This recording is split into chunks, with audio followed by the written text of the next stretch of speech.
इस साल यानी कि 2024 की सबसे पहली शिव महापुराण की कथा जो पंजाब बठिंडा में शुरू हुई थी। श्री संत शिव महापुराण की कथा के 7 दिवसीय कथा के 7 दिन की कथा पूर्ण हो चुकी है और इस साल की पहली कथा में यानी कि श्री संत शिव महापुराण कथा के 7 दिनों में गुरुजी ने कुल 18 उपायों की जानकारी दिए हैं,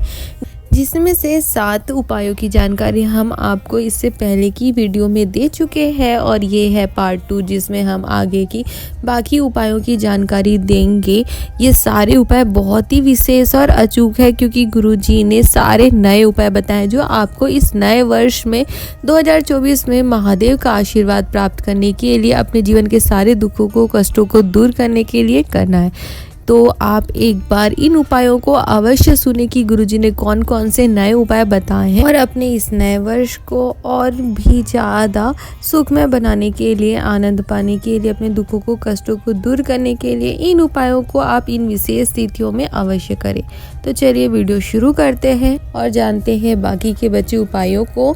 अब 8वां उपाय और अंतिम तरीका यानी कि 5वां तरीका शिव जी के शिवलिंग पर जल चढ़ाने का। गुरुजी ने बताया कि अगर आप किसी नौकरी की परीक्षा के लिए जा रहे हो या इंटरव्यू के लिए जा रहे हो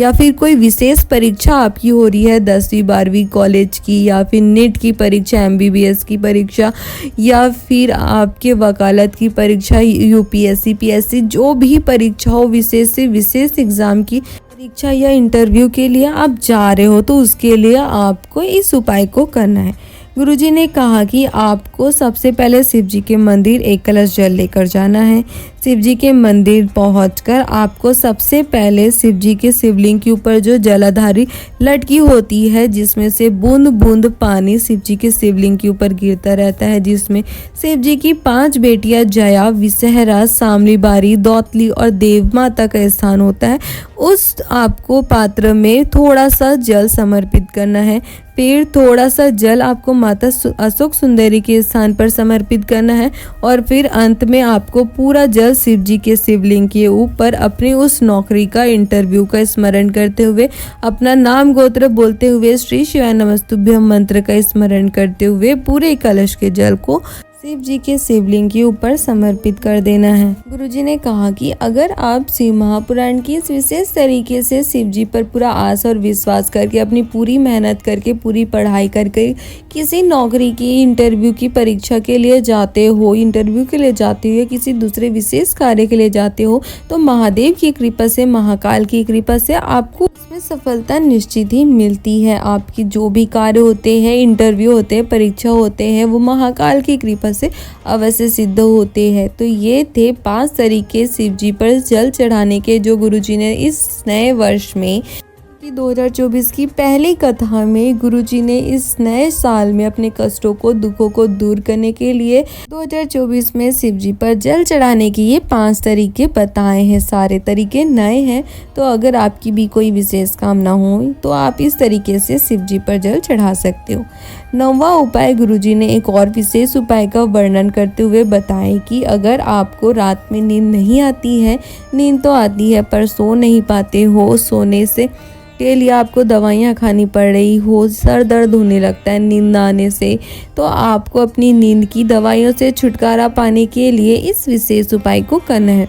गुरुजी ने कहा कि आपको सोने के लिए नींद की दवाई तो लेनी पड़ेगी, पर शिव महापुराण की ये दवाई मंत्रों की दवाई होगी। आपको 1 हफ्ते दवाई नहीं खानी है और इस उपाय को करके देखना है। इस उपाय को करने के लिए गुरुजी ने कहा है कि आपको जब आप अपना पूरा कार्य कर ले, पूरा काम खत्म कर ले, मोबाइल चला ले, उसके बाद जब आप बिस्तर में सोने के लिए जाओ, तो सबसे पहले आपको बिस्तर में बैठकर अपनी हथेली पर थोड़ा सा पानी लेना है। फिर आपको शिव जी की 5 बेटियों का, जया, विषहरा, सामली बारी, दौतली और देव माता का स्मरण करते हुए 5 बार में अपनी उस हथेली के जल को थोड़ा थोड़ा पीना है और 5वीं बार में पूरा जल पी जाना है। यानी कि सबसे पहले आपको जया नाम का स्मरण करना है, फिर अपनी हथेली का थोड़ा सा पानी पीना है, फिर उसके बाद विषहरा माता का स्मरण करना है और थोड़ा सा पानी पीना है, फिर तीसरा सामली बारी माता का स्मरण करना है, फिर थोड़ा सा पानी पीना है, फिर चौथा दौतली माता का स्मरण करना है, फिर थोड़ा सा पानी पीना है और अंत में देव माता का स्मरण करते हुए आपको अपनी हथेली की पूरे जल को पी जाना है, पूरे जल को पीना है और लेट जाना है यानी सो जाना है। गुरुजी ने कहा कि शिव महापुराण की कथा वर्णन करती है कि निश्चित ही आपको नींद आएगी और इतनी अच्छी नींद आएगी कि एक बार आप सोगे तो फिर सीधे ही आपकी नींद खुलेगी। बहुत ही अचूक और विशेष उपाय है, बहुत से शिव भक्तों ने इस उपाय को किया है और कथा पंडाल पर उन्होंने पत्र लिखकर महादेव को आभार भी व्यक्त किया है। इस उपाय को करने से निश्चित ही आपको भी लाभ मिलेगा। तो अगर आपकी भी नींद नहीं पड़ती है, टेंशन में नींद नहीं पड़ती है या किसी कष्ट में नींद नहीं पड़ती है तो आप इस उपाय को जरूर करके देखिए। 10वां उपाय गुरुजी ने कहा कि अगर आपके नसों में कहीं पे भी ब्लॉकेज हो गया है तो आपको शिव महापुराण का एक बहुत ही आसान सा उपाय करना है। इस उपाय को करने के लिए गुरुजी ने कहा कि शिव महापुराण की कथा वर्णन करती है कि अगर आप शिव जी के मंदिर जाकर एक बेलपत्री शिव जी को समर्पित करके एक कलश जल शिव जी को समर्पित कर देते हैं, फिर जलाधारी से बह रहे उस जल को आप कर उसका आचमन कर लेते हैं, पी लेते हैं, तो वो जल आपके शरीर के सारे ब्लॉकेज को ठीक कर देता है। आपको स्मरण रखना है कि जब आप बेलपत्री समर्पित करो तो बेलपत्री का जो डंडी वाला भाग है वो आपके विपरीत दिशा की ओर होना चाहिए। जहाँ से भी बैठकर आप इस उपाय को करें, आपको अपने विपरीत दिशा में बेलपत्री के डंडी को रखना है। मात्र इतना ही कर देने से आपको महादेव की कृपा दृष्टि प्राप्त हो जाती है। 11वां उपाय गुरुजी ने कहा कि जीवन में अगर कभी भी आप गंगा नदी के तट पर पहुंचे तो आपको एक छोटा सा प्रयास करना है, एक छोटा सा अचूक उपाय करना है। आपको गंगा नदी के तट पर कोई भी कंकड़ दिख जाए, कोई भी कंकड़ रूपी शंकर मिल जाए तो आपको उसी कंकड़ रूपी शंकर पर 7 बार गंगा नदी के जल को अपनी कामना कहते हुए अवश्य समर्पित करना है। आगे गुरुजी ने कहा कि अगर आपको नदी के तट पर कंकड़ न मिले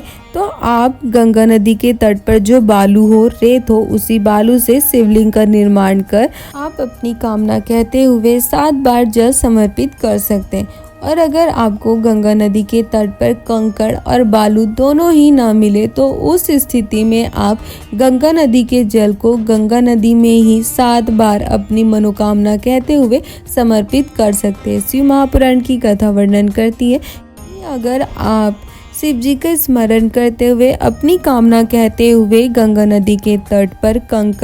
कंकड़ रूपी शंकर पर या फिर बालू की शिवलिंग या स्वयं माँ गंगा नदी में ही 7 बार जल समर्पित कर देते हो तो यह निश्चित है कि माँ गंगा आपके जीवन के सारे दुखों को, कष्टों को अपने जल में समा लेती है, आपकी सारी मनोकामनाओं को जल्द से जल्द पूरा करती है और आपको सुखी करके ही, सुख का वर प्रदान करके ही आपको भेजती है।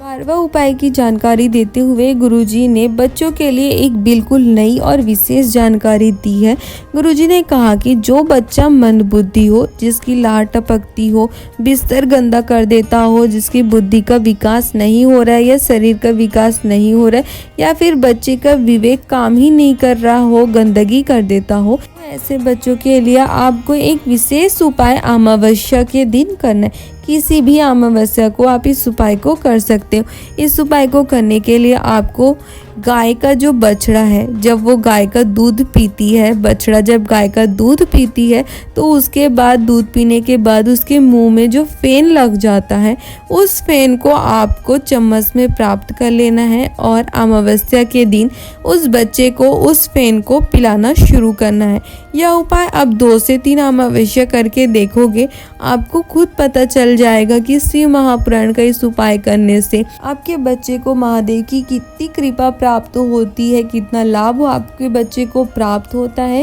गुरुजी ने कहा कि शिव महापुराण की कथा वर्णन करती है कि बच्चे का विवेक काम करना शुरू हो जाता है और इस उपाय को करने से आपको जरूर लाभ देखने को मिलता है। आप इस उपाय को अमावस्या को अवश्य करके देखिए।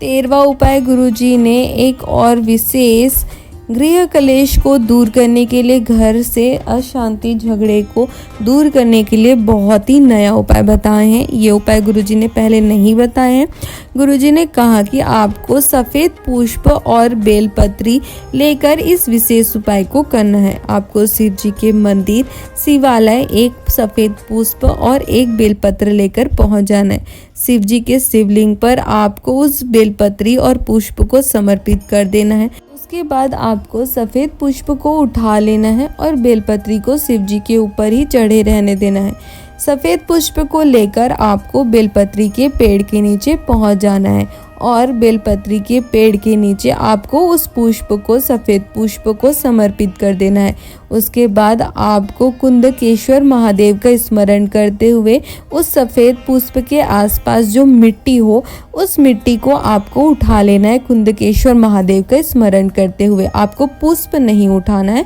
बस वहाँ पर की थोड़ी सी मिट्टी उठा लेना है। फिर आपको अपने घर आ जाना है और आपके घर का जो मुख्य द्वार है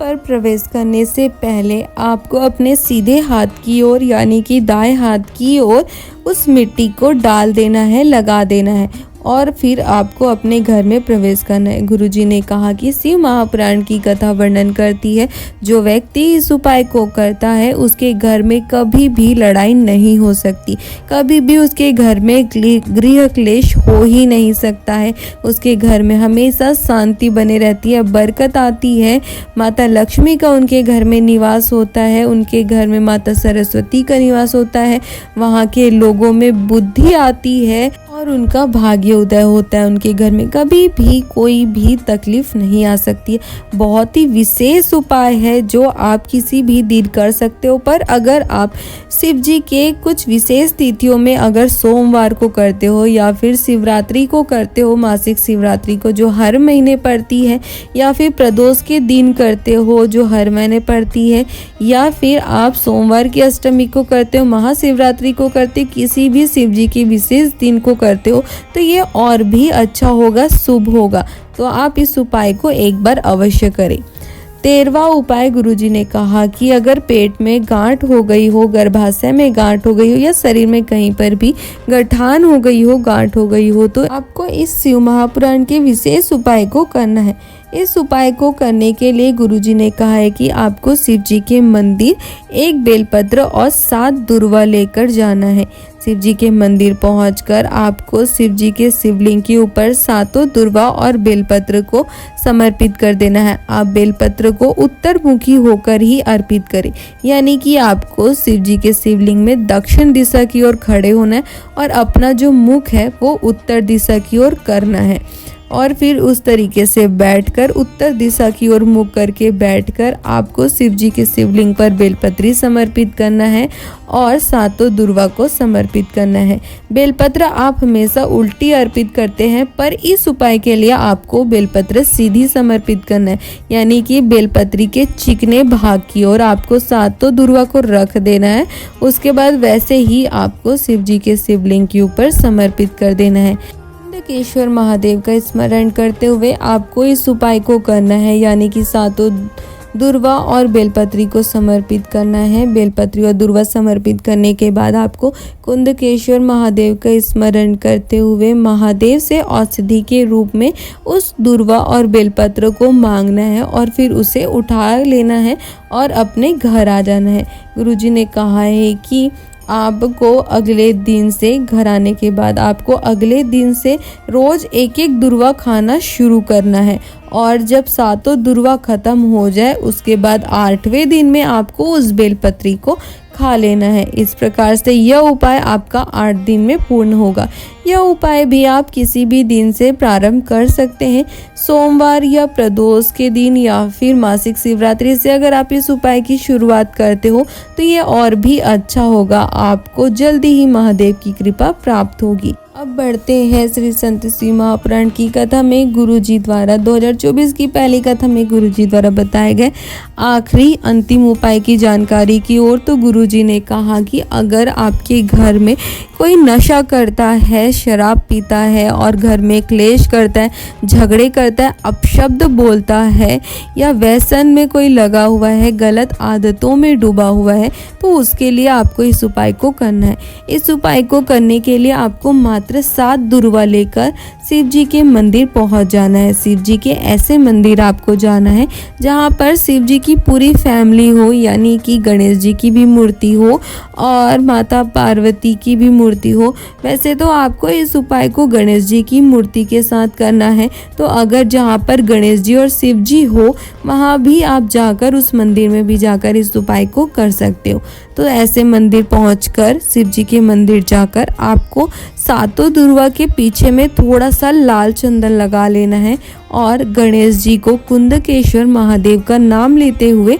7 दुर्वा अर्पित कर देना है। गणेश जी को 7 दुर्वा चढ़ाने के बाद आपको अपना हाथ जोड़कर चंद्र गणेश का नाम लेना है। उसके बाद घर का जो व्यक्ति नशे में डूबा रहता है, अशांति फैलाता है, अपशब्द बोलता है या कोई व्यसन में डूबा है या गलत आदतों में डूबा रहता है, उसके बारे में सोचना है, उसका नाम स्मरण करना है और बाबा से कामना करना है कि वो ठीक हो जाए और महादेव उसे सही रास्ता प्रदान करें, उसके लिए निवेदन करना है। फिर उसके बाद आपको चढ़ाए गए 7 दुर्वा में से एक दुर्वा को औषधि के रूप में प्राप्त करना है, यानी कि उठा लेना है और अपने घर ले आना है। फिर उस व्यक्ति को आपको उस दुर्वा को खिला देना है। अगर वो स्वयं से खा लेता है तो अच्छी बात है और अगर ना खाए तो आप उसे भोजन में भी मिलाकर दे सकते हैं। इस उपाय से यह निश्चित है कि शिव महापुराण की कथा वर्णन करती है कि कितना भी वो व्यक्ति नशे में डूबा रहता हो, व्यसन में लगा हो, चाहे कितने भी अपशब्द बोलता हो, उसका दिमाग काम नहीं कर रहा हो या गलत आदतों में पड़ गया हो, महादेव उसे सही रास्ते में ला देते हैं। जैसे ही दुर्वा उसके पेट में जाती है वो महादेव के मंदिर जाना शुरू कर देता है, अपने सारे गलत आदतों को छोड़ देता है। कितना भी बड़ा शराबी हो, कितना भी नशे में सुबह से नशा करना शुरू करता हो, रात तक करता हो, वो भी नशा करना छोड़ देता है। उस पर महादेव की कृपा अवश्य होती है। एक बार आप अपने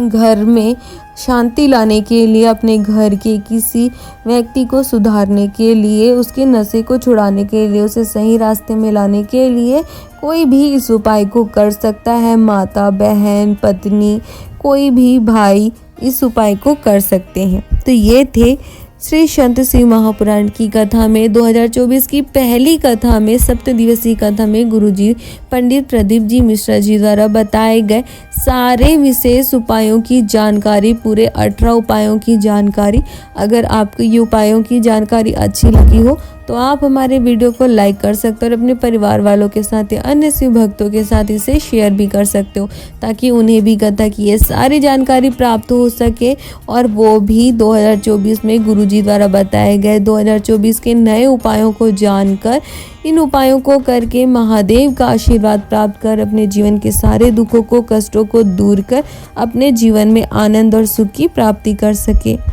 हर हर महादेव।